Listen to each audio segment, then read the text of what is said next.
And this is the passing show. Harrowings Live with Hal Gill, your host, as usual. And yeah, nothing really much to say about all this, except that it's an ongoing thing that we watch unfold. Whatever species of bird is up there, I guess maybe actually the crows were being chased away. That's quite possible. And these parrots are on patrol, their own progeny. It's hard to tell what's going on. But it was dramatic, and it's nature. Here in Washington, D.C., Northwest Quadrant, Bishop's Gardens, up above me, paid for by the faithful.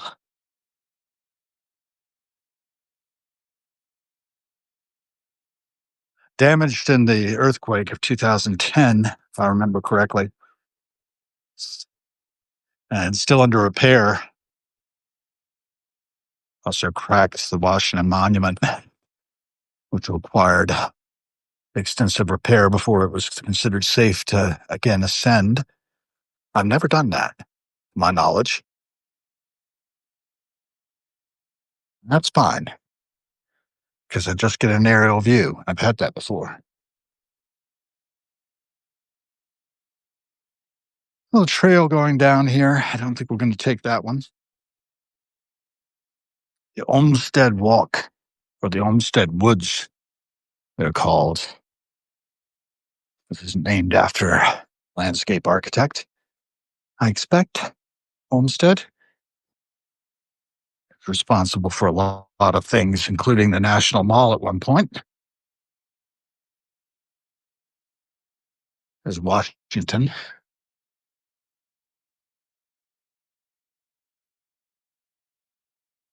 And I guess the southerly steps, I've fallen on those before, smashed my phone. It's not something I want to do again. Okay, so we only have one with me on the passing show so far. If you're here, consider yourself fortunate. This is just a little bit of who, what, when, and where. And seem to be going downhill. I'm not really sure exactly where I'm going to end up, but I don't care. We'll get on to one of the side roads and head back over towards Connecticut Avenue, and we will have had a nice walk through our neighborhoods and some of the more affluent districts of Washington, D.C., the District of Columbia. St. Albans school faculty and staff are allowed to park along here. So that's what you're seeing.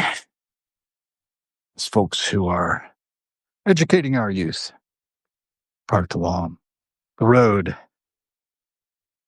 Hopefully they're raising the children to be good stewards of what's been entrusted to them. This planet. I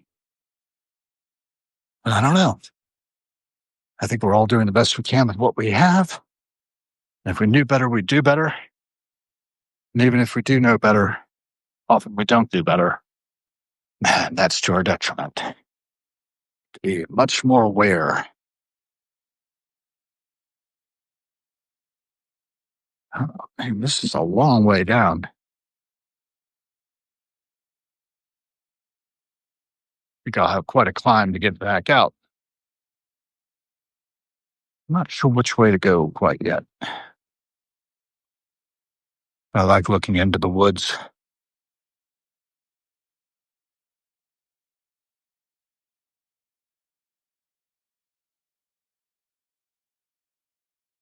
I hope for our future is really in these woods and nature. And whether we are good stewards of it and don't try to escape it. I think there's far too much escape that happens. And that's my perspective. I could be wrong. Okay, this is interesting route. I'm not sure I've ever taken this route before. If I have, I've forgotten it. I'm not sure where it's going to come out. Oh, I'm beginning to recall. And that is kind of a nice way to go. Anyway, we'll keep on looking down into the woods. See, we have Paul Kay's joined us. We've had you before. Welcome. The passing show is bringing you a little bit of who, what, when, and where. Oh, behind the National Cathedral. Can't really see anything of it right now.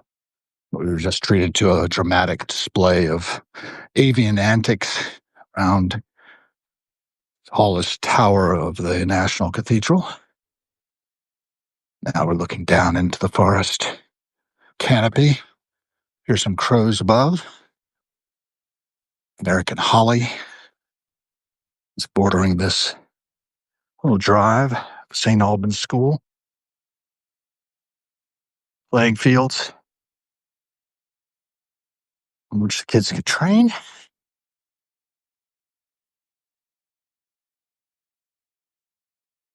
It looks like I'm heading back towards Massachusetts Avenue. That's fine.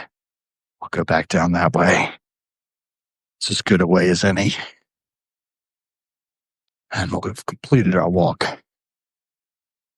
through the neighborhood.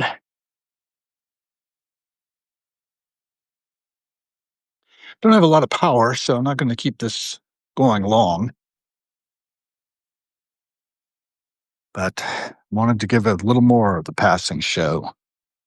Who, what, when, and where from my limited and distorted perspective, as usual. Been talking a lot about attention in recent posts.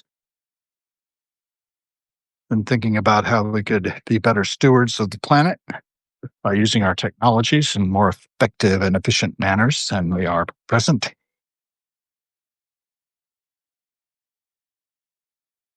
And that's that. And we're almost down to Garfield. Which means I probably should bear either straight or go down Garfield, see where that ends up. I think that Garfield will bring me back over towards Woodley Park.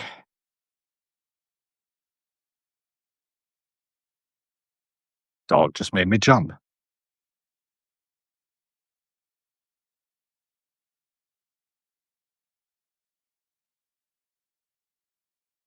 Lucky scoundrel.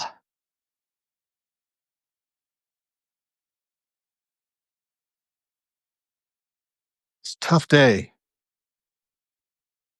Another day above ground, though.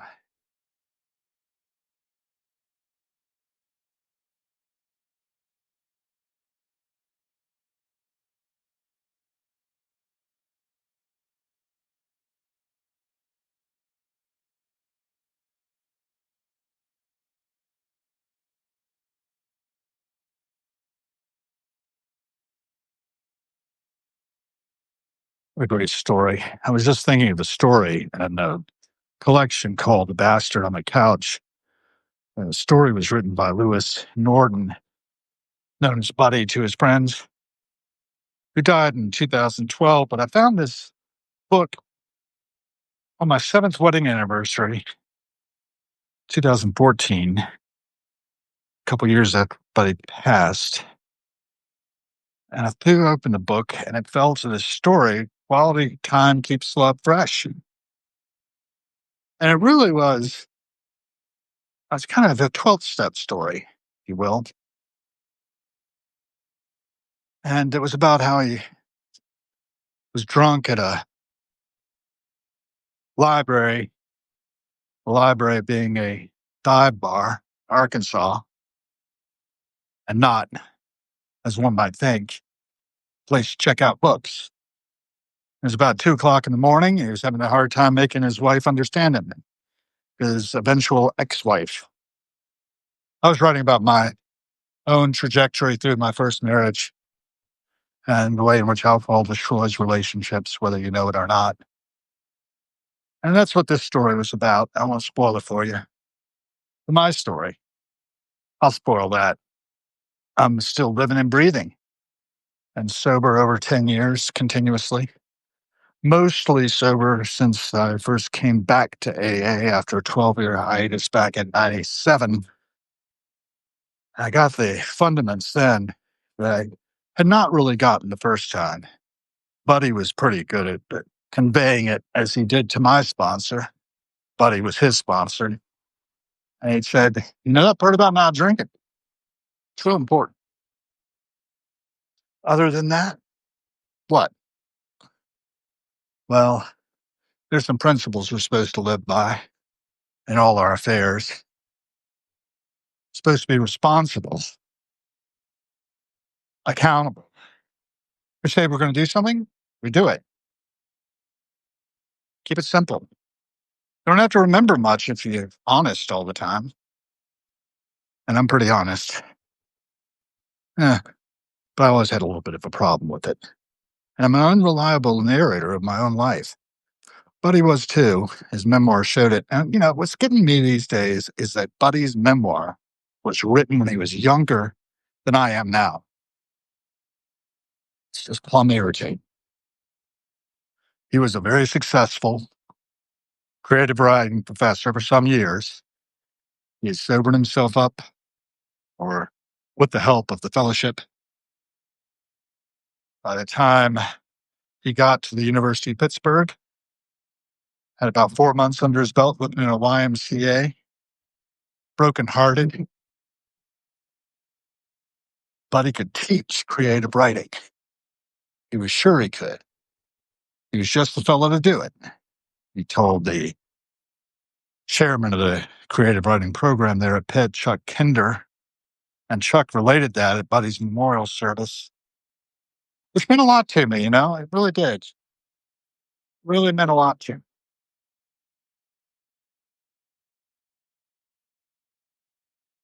There's the cathedral behind me.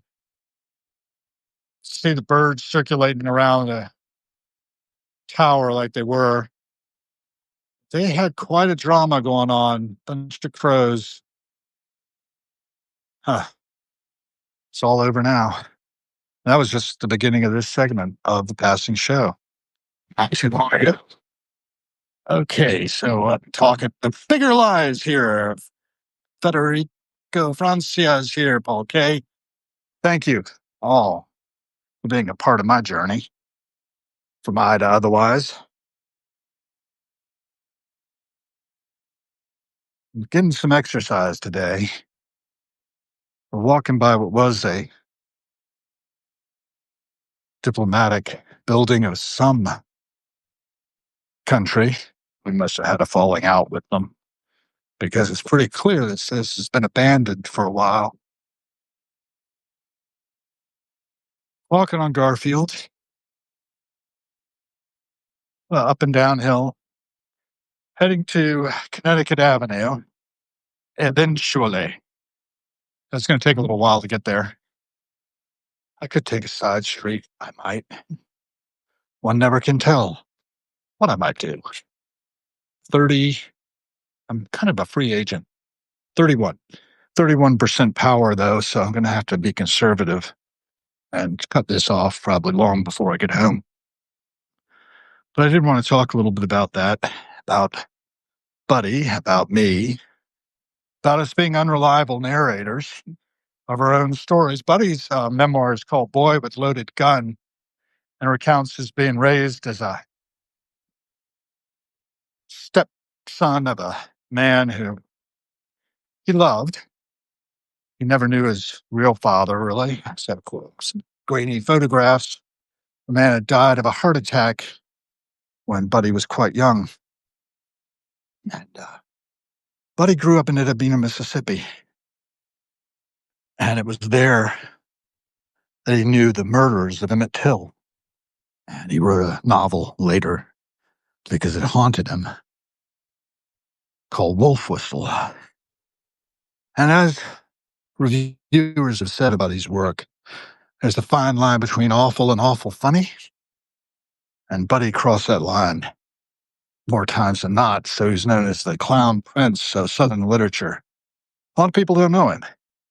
Lewis Norton, Lewisnordan, dead since April 13th, 2012.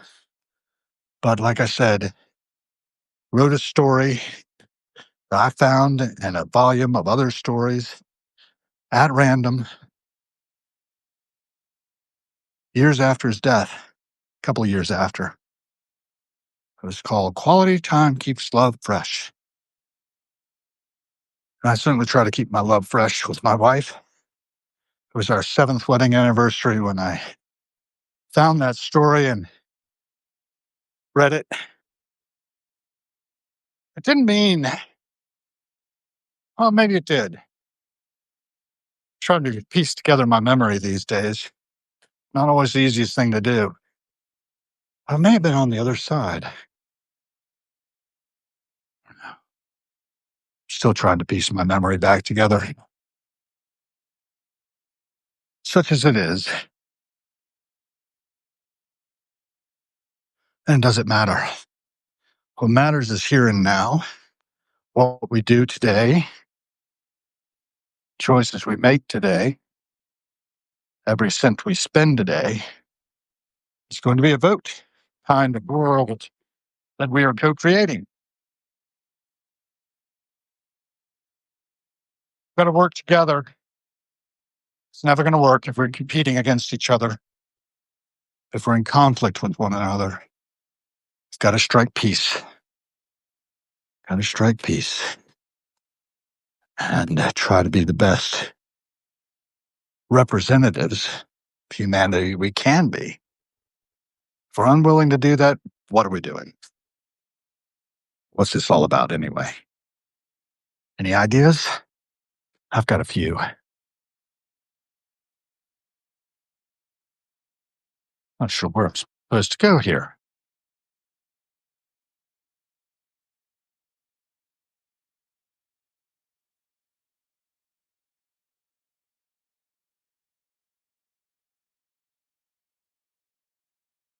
But I'm waiting for my turn patiently. Looks like I've got it.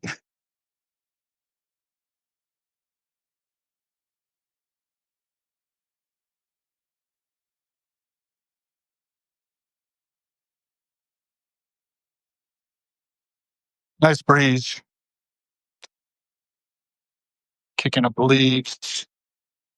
26% power. Gotta be kidding me. I think my battery is getting really wonky. So we're going to cut this off pretty soon. And just remind you all to be the change you want to see in the world. Because if not us, who? If not now, when? It is October the 8th of 2025. So here now, Washington, D.C. Thanks for joining. And oh, hey, Ashley. Good to see you again. Out of here.